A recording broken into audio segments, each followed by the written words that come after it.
Hey, it's Chip. That's Griff. It's Chip and Griff. It's the Chip and Griff show. Welcome back. If you saw us before, we apologize. We're back for good now, we assume, and we're glad to be here. Glad to be anywhere, as the old joke goes. And we are getting ready for Georgia's game Saturday, 3:30 p.m., CBS against the University of Tennessee Volunteers. I just said that because I know it bugs Mike to death. It's balls. It's always balls. It's always balls. Volunteers kind of, I don't know who calls it. It's balls. Yeah, University. So they're getting ready to play the UT Vols. Big Orange coming to Athens. And, man, it's such a different Tennessee coming to Athens than I'm used to seeing in this series over the year. 31.5 points. The line opened at. I still can't get over that.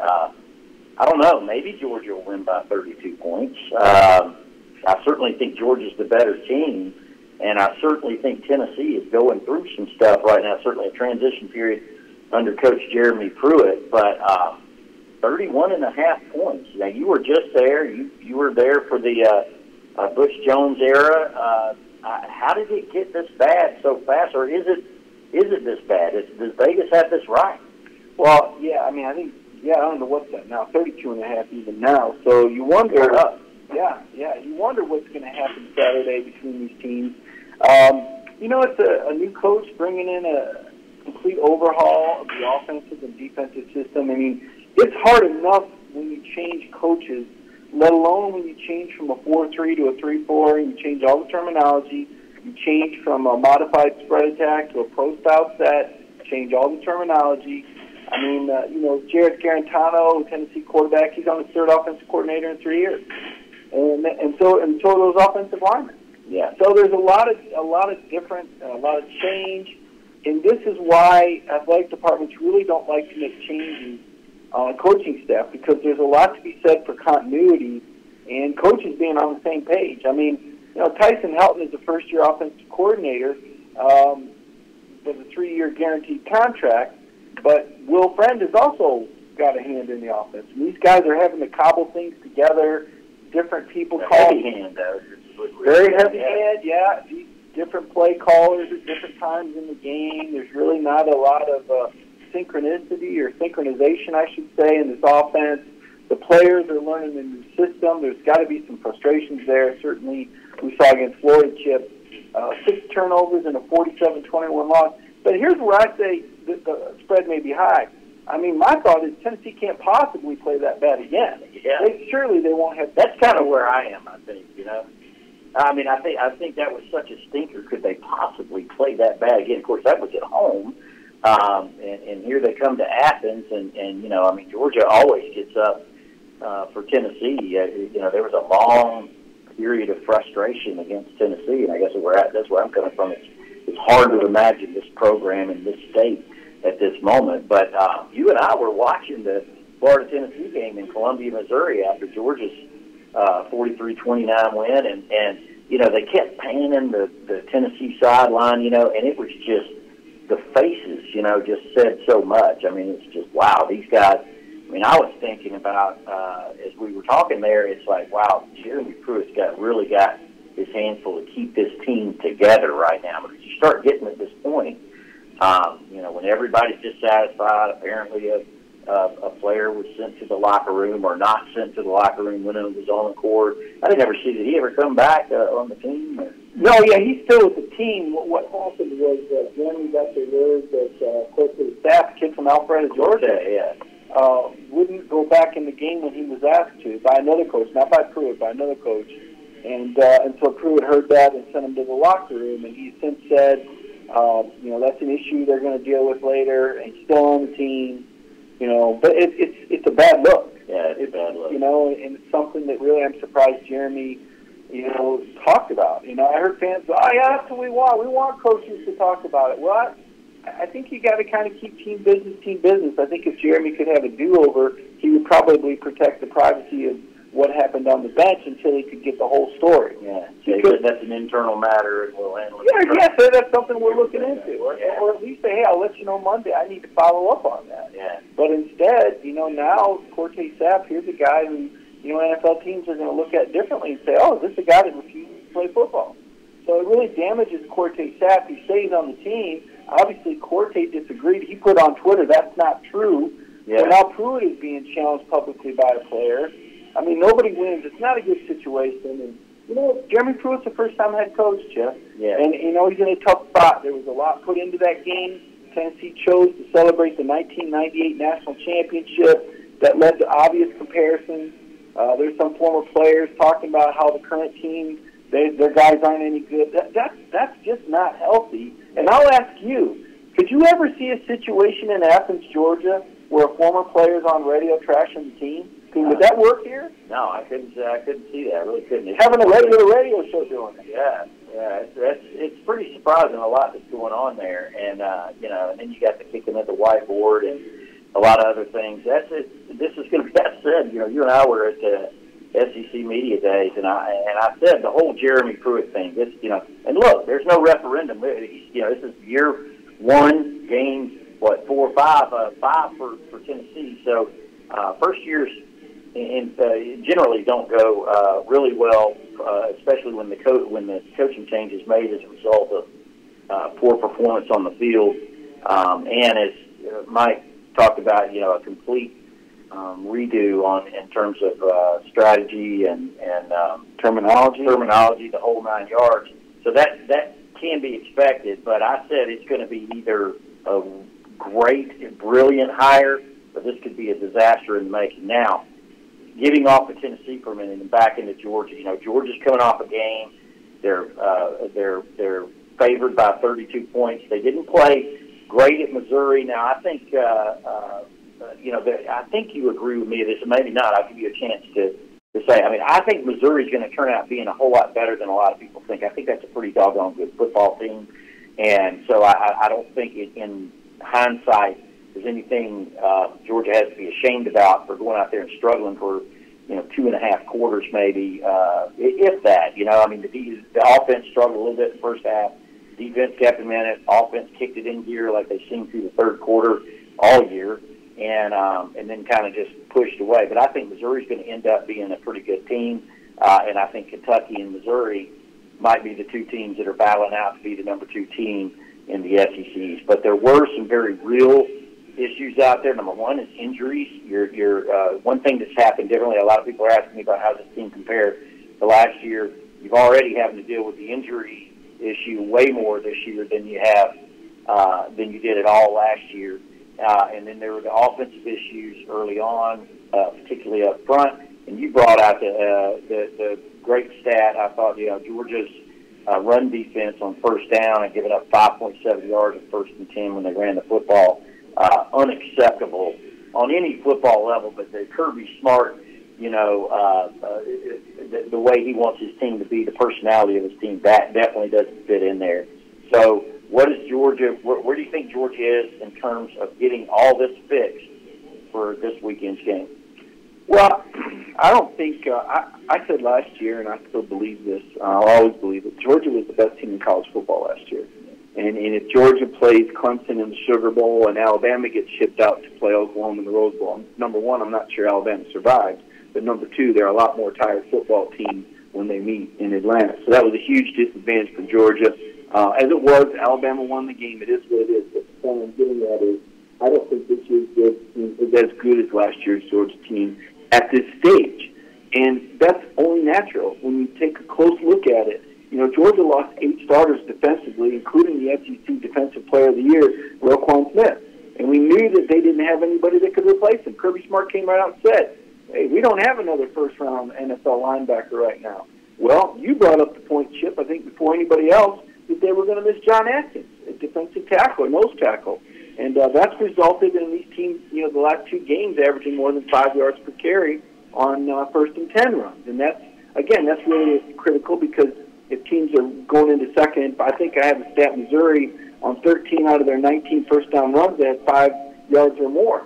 2nd and 5 is an advantageous position for an offense. Yeah. Put the defense in a bad spot, not knowing if it's run or pass. Even more kudos to that Georgia secondary. But back to the point, the Georgia front 7 has not played at a championship level. And I don't know, Kirby says it's an attitude and a disposition, but at the end of the day, Chip, I just don't know if they're good enough. Especially Monty Rice missed the last game. He had a sprained MCL we didn't know about. You take Monty Rice this week would be interesting. Yeah, you take Monty Rice out of the equation. So Georgia's front 7 not measuring up to last year. And then on the flip side, let's be fair to Jake Fromm, Javon Wims was his go-to receiver. The leading returning receiver was Terry Godwin. Well, Terry's been injured throughout the fall. Javon Wims is gone. And I think Jake is still getting more comfortable throwing the ball downfield. You don't want to think that Jake's looking over his shoulder and maybe being too careful with Justin Fields there, but that would be human nature. And I'm not saying it's happening, but I am saying Jake Fromm's in a difficult position. Then you look in the backfield, and regardless of what you think of DeAndre Swift and Elijah Holyfield, I don't think anybody would say they're as good as Nick Chubb and Sony Michel were. So it's only natural that it's going to take some time for these younger players to get better. And what we've seen so far is the front 7's not as good, Chip, and I don't think the run game is as good either. Yeah, I agree with you. There's we got a lot of questions and comments going here. This is an interactive show. We look forward to hearing from you guys on here. When we were talking about the line early on, we had several people point out that it was 41-0 last year. Yeah. We had a stream of score guesses there, ranging in the 66-9 to 999-0. I'll take the under. This could be a major blow. This could be because Tennessee doesn't look as good as they were last year at this point either. Yeah, that's true. So Georgia does have, let's see, Philip Jordan Wells talks out, said we did leave 8 to 17 points out there in Como, and I would agree with that. It was a curious game in a lot of ways. I know Jim Chaney catches a lot of heck. I didn't like it all the way they did Justin Fields on 1st and goal. They brought Justin Fields in 7-yard line. Yeah, I don't mind bringing him in that situation, but I think it would have made sense to leave him in, because what's the worst case scenario there is what you ended up with is you kick the field goal, but that gives him that keeps that sort of strategic advantage you have with the Justin Fields in there on the run pass and give him a chance to possibly throw the ball. I didn't like that. There were some other curious plays in the first half. Georgia just couldn't get out of its own way. A lot of penalties, 7 penalties in that first half, or I think 6 penalties in the first half, 7 penalties in the game. So just not a clean game whatsoever. But I do say I don't think there's any question that Georgia's going to play a lot better this week. Another one of the big storylines out there was Jeremiah Holloman dropping the football. I'm going to weigh in on that today. But the thing about that, or 2 things about that. Yes, it's a ridiculous thing that's happening, whatever you want to call it, a phenomenon, a trait, or whatever. And it's not limited to Georgia. Obviously, Georgia's been magnified with what happened with DeAndre Baker. I didn't think this one was close to being, a foul. I mean, I didn't think he got out of his hand before. When I look at it, he kind of tosses it backwards and it hits inside the end zone behind him. I looked at the replays over and over and over again, looked at it again today, and I was like, that wasn't close. That said, I think Georgia needs to begin a whole new tradition. I think they are. It's going to be interesting to see because Kirby's talking about it this week. That's being handled internally. But I'm eager to see it on Saturday, assuming Georgia scores, and I'm thinking they're going to score. I think they might score several times. Either every guy is going to carry that football and hand it to the referee, or every guy is going to take it to the end line and get down on his knee and put it down, or every guy is going to run and put it in the hedge. I don't know. They need to do a complete different tradition. They need to come up with one. I'd love to hear your suggestions on here. What was your thought on that? I'll look for some questions here. On disciplines, disappointing. You wouldn't have thought it would happen twice. 2 things are going to happen here. 2 things could happen. I wrote an on the beat about, how can Tennessee stay close? Tennessee has a pretty good running back named Ty Chandler. Georgia really wanted. And he's an explosive home run threat kind of guy. Georgia has been susceptible to the run, as we talked about.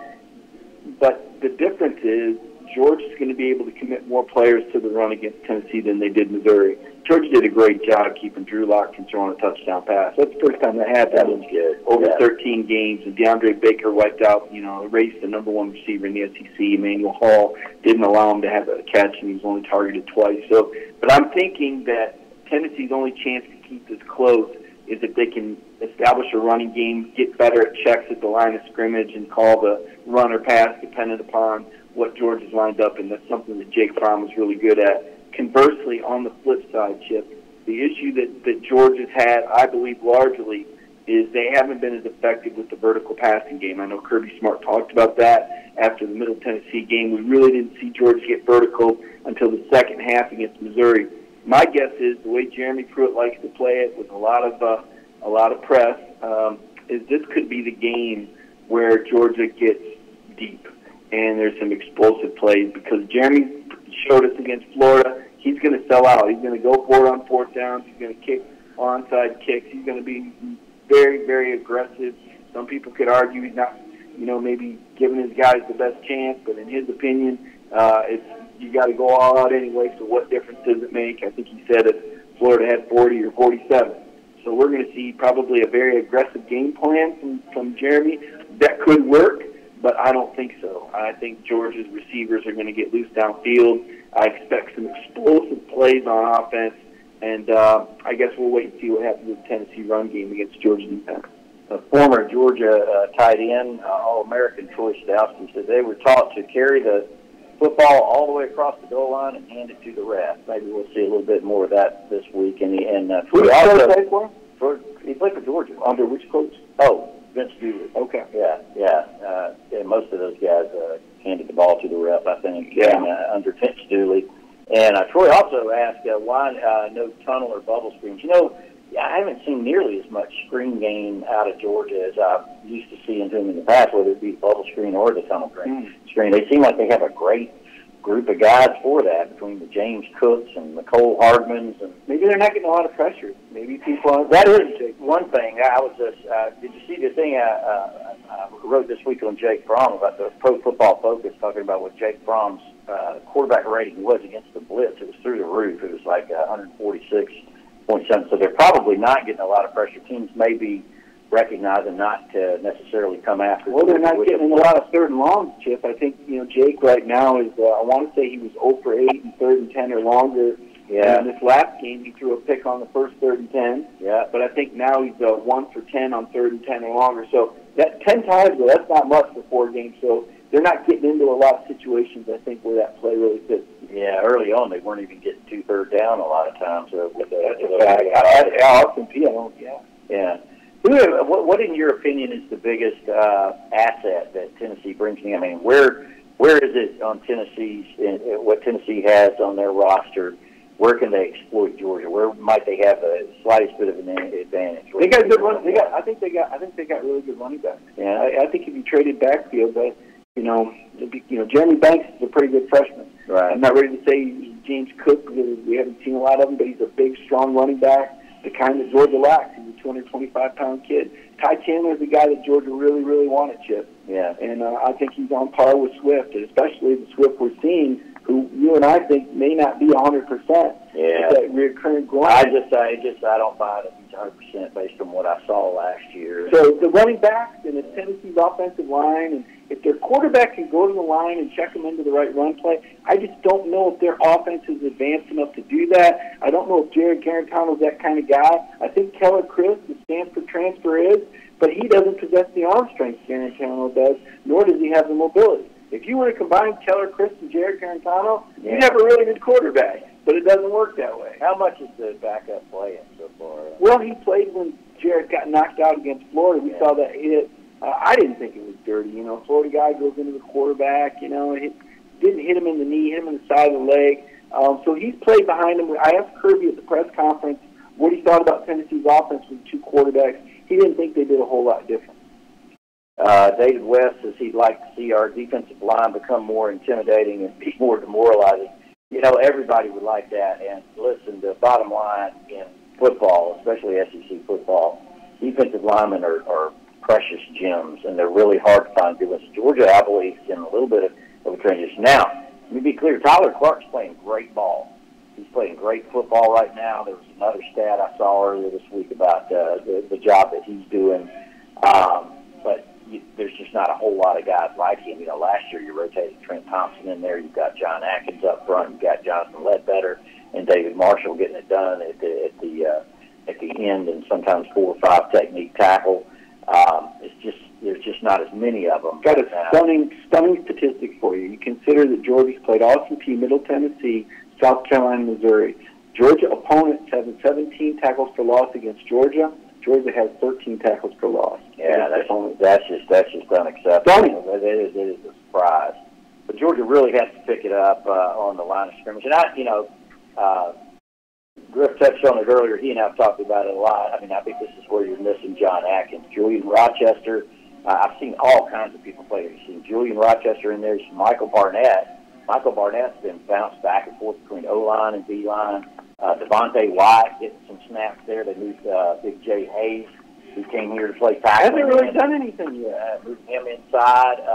You're just not getting a whole lot of penetration. You're not getting a whole lot of, well, let's face it, tie-up is what you're looking for at the nose tackle position. Whether you actually get penetration or not, you just have to demand a double team. I'm not sure that Georgia is getting any double teams from there inside, and if they are, they're certainly not winning any of the battles. So Georgia's got to pick it up on that front. Haven't seen a lot of pressures from Kirby, will he? Not really. And you know, we got a little bit this week. I'm trying to remember who we talked to Monday. Sort of admitted that they haven't been dialing up a whole lot of stuff. I mean, you know, you're still playing pretty straightforward. And I wouldn't be, Kirby would never admit this in a million years. But, you know, I think Georgia's trying to get, you know, through this first part of the schedule where you feel like you're the better team. We knew this coming in, that Georgia was going to be a double-digit favorite in pretty much every game they played up until they get to that LSU game. So, you know, if you can get to Baton Rouge and still have a little bit in your back pocket, that's going to be helpful. But here's the other side of that, guys. I mean, you know, maybe you haven't dialed up a whole lot of blitzes, but it's not like everybody in this league hasn't seen every kind of blitz there is. It's just, you know, it always comes down to execution. I do believe Georgia has some linebackers that can, you know, do some stuff like that, but certainly not to the level that Roquan Smith did. If you can get the other team in down and distance situations, and that's where that success the teams are having running the ball first down has hurt Georgia. They got to get the teams in third and long situations. Yeah, this is where I think you might see on Saturday a little bit different. Georgia selling out on some run blitzes on those early downs and absolutely demanding that they get some penetration on first down and not let them to get second short situations. So we'll see. 32-point favorite. I still can't get over that. James Reed, off subject, heard anything about a stomach bug impacting some of our guys last week? You know, a lot of people said that's what was wrong with Tyson Campbell. I'm not sold on that, though, because I think he was perfectly fine when he picked up a fumble and returned it 64 yards. Somewhere in there he sublexed the shoulder. That hurts. When you sublex the shoulder, it pops out of socket. They put it back in socket. There's very little that's more painful than that. Then he began throwing up, and then because of the throwing up, got dehydrated.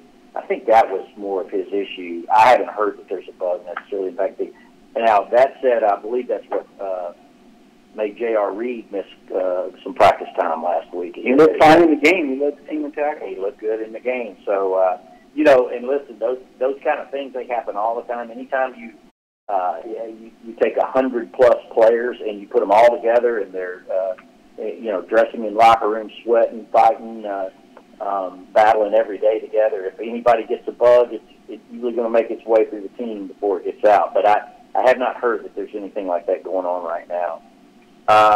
Let's see. Charlie Evanson wants to know, what was that play with Fromm out in the left slot?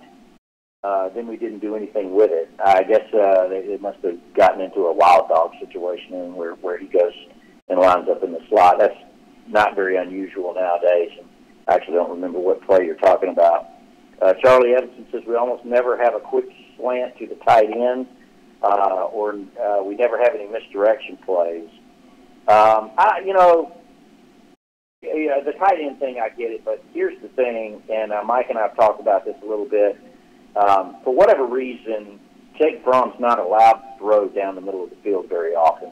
Well, it's a potential for a turnover. Yeah, and I think they're just playing it safe. And it probably says more about your confidence in your offense than a lack of confidence in Jake Fromm's. Like, why risk it when you're able to advance the ball in all the other ways? A lot of high percentage throws. That's why Jake's.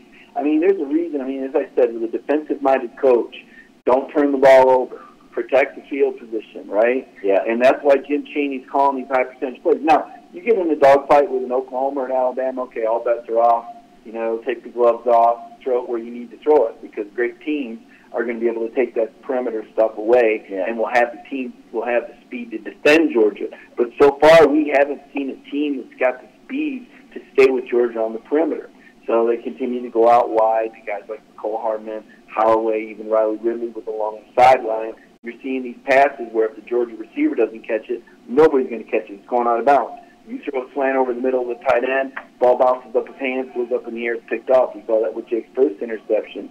More towards the middle of the field, goes off the receiver's hands, it's an interception, right? Lower percentage throw than going outside, where if the receiver doesn't get it, nobody does. Check this stat there. I'm trying. I think Georgia might be a +3 in turnover margin, and Tennessee is a -1, maybe +5. Despite the 6 turnovers. Yeah, well, they were leading the SEC in turnover margin going into that Florida game. Tennessee, what? Yeah, I mean, I think they went -6. In fact, I don't think they had a turnover the first couple. Look on this page up here. Does that say right there? Oh yeah, turnover margin. UGA is a +3. For some reason, I got the Missouri game. Oh, okay. They've gone up from there. I think Georgia's a +3, and I think Tennessee's a -1 now. Yeah. But obviously that's always a huge factor in every game. Here's some more bemoaning of tight ends. We have Nada. The bottom line is the tight end under Kirby Smart is not a pass-catching primary position. It's block first and throw to him. But again, it's matchups. It depends. You play a team that's got great corners, and all of a sudden now you look at your tight end. I mean, look at Missouri. Georgia took away Drew Lock's receivers, and so their tight end caught 8 or 9 balls. Yeah. Philip Jordan Welch says we want to note why isn't he allowed to do so. We touched on that. You just don't have to take the risk. He does throw down the seam every once in a while. I mean, that post route that Nicole Hardman that was certainly an inside throw. There wasn't anybody within an area code. You kind of know it's there. Yeah. And part of the reason why you want to hit the perimeter so much is now you're stretching defenses out. You're making them defend the whole field. That does a lot for you. Not only does it open up those seam routes and those slants or those post routes that we talked about, but it also helps open up some running lanes when defenses feel like they've got to spread out a little bit. So you see a lot of coordinators do that, try and use all the field. Certainly Jim Chaney, one of the more experienced and better coordinators in the country. Get your questions in here. We're going to have to wrap it up pretty quick. We've got to get over to football practice. Let us know what you want us to answer. Get your questions in now. So we're in the stretch now, the second of 7 straight SEC games. Where do you believe that Georgia has the biggest potential to trip up? I mean, obviously the LSU game is still. That's one, that's gone from being what I thought. I'll admit, I thought LSU was going to be a complete different situation by the time we arrived at. Well, might be. Yeah, they could be. They got games to play, but they're a top 10 team at the moment. What do you think looking down the road? Are you still confident? I mean, I'm a guy who picked this team to go 12-0. I'm not. I got to be honest. I'm not feeling real confident about that prognostication here 4 games in. But that said, I don't see anything that I don't see it as an impossibility at this stage. What do you think? LSU and Auburn. I mean, those are the 2 tough matchups. Yeah. So that's it from here. We'll be back next week at the same time. Apologies for a little bit of technical issues that we had there. Right now. Yeah, LSU, Tennessee, Kentucky, hard to beat. Anyway, you got any closing thoughts? Just ready for the game Saturday. Ready for the game Saturday. All right, for Griff, I'm Chip. This is Chip and Griff, so see you next time.